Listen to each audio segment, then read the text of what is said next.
चिंता में रहती है, जो मैं बोध के कारण हर हमेशा वो चिंता में रहती है। कितना मैं ओम को समझाऊं ना समझाऊं, मेरा कुटिया में मैं इतना आवाज लगा रहा हूं, परंतु यह कुटिया छोड़कर जंगल चला गया है। कहां चला गया है कोई पता नहीं। साधु कुलवंत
नाम राजा दुखी सिंह।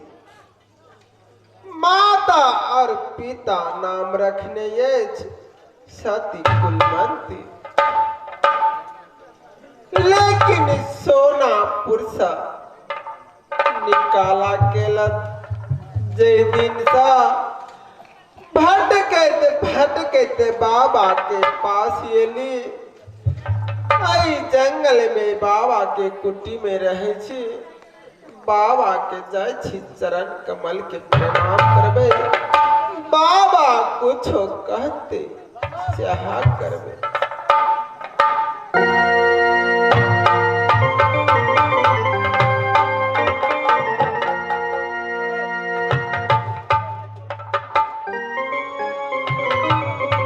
कल्याण रहो सती कुलवंती, खुश रहो कुलवंती।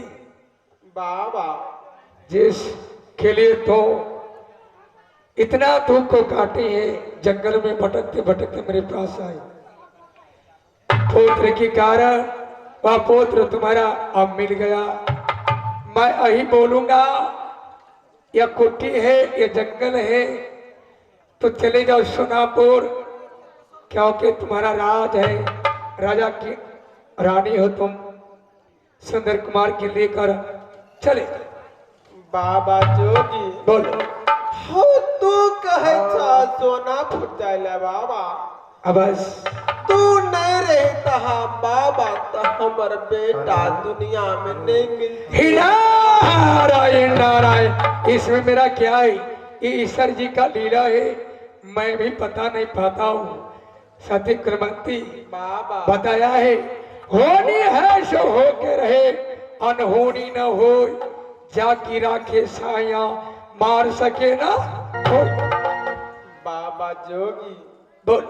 हम सोनापुर के हम भूल गए बाबा।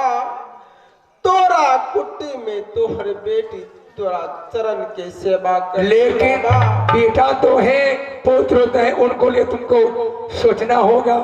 बाबा बोलो। हमार बेटा तोरा चरण में रहते कखुन तो नाम नहीं लेते बाबा। सोना नारायण नारायण, यहाँ से जाने का इच्छा नहीं कर रहा है, दिल नहीं कर रहा। तो ठीक है सती कुलवंती, मैं सुंदर कुमार को बुलाता हूँ और सुंदर कुमार से सराय विचार लेता हूँ, वह क्या विचार देता है मेरा। सुंदर कुमार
माता जी है और बाबा की जाके परिणाम करे छी बाबा की कह रहा है अब बता सको चोरी क्या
सुंदर कुमार। हाँ जोगी बाबा। हे बालक सुनो, मैं इसलिए बुलाया हूं तुमको, जिस माँ के लिए तू तड़प रहा था, दर दर की ठोकर को खाया, अच्छा और दुख तुमको टल गया। जैसे बताया है, जहाँ पर कृपा राम के होई, दया करे सब कोई, जहाँ का गुरु है मेहरबान, वहाँ का चेला है पहाड़। इसलिए सुंदर कुमार, माँ के ले करके सोनापुर जाओ। तो बताया है मेरा पिताजी सोनापुर का है, माँ जेठी सती कमलावती है, 14 कोस के राज है। तो ये 14 कोस के राज है, राजा का सपुत्र हो, राजा की रानी है, तो इस जंगल में रहना अच्छा नहीं लगता बालक। जाओ। ए जोगी बाबा बोलो। ये सुंदर बन जंगल में तू नहीं रहता, सुंदर कुमार नहीं मिलती है और माता जी नहीं मिलती है। नहीं रे बालक, ये सारा कृपा प्रभु का है, ईश्वर परमात्मा की है। इसलिए मैं तो ही बोलूंगा, तो दोनों मैं बेटा जाओ। बाबा बोल। आई बात तू हमरा कही था, हमरा दिल नहीं मान रहा है, दिल का है नहीं मानता है, तो तुमको विचार क्या है?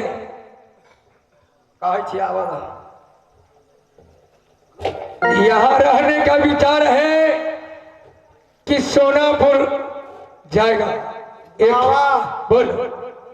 हमारा दोनों माई पूते के नहीं कहा कि सोनापुर के नाम साफ नहीं ला। सुंदर कुमार, तो क्या आई भूषण जो तूने लगाया है बाबा बोल। अब ये है ना, अब बोलिया बाबा ना।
नहीं मिल जे या बता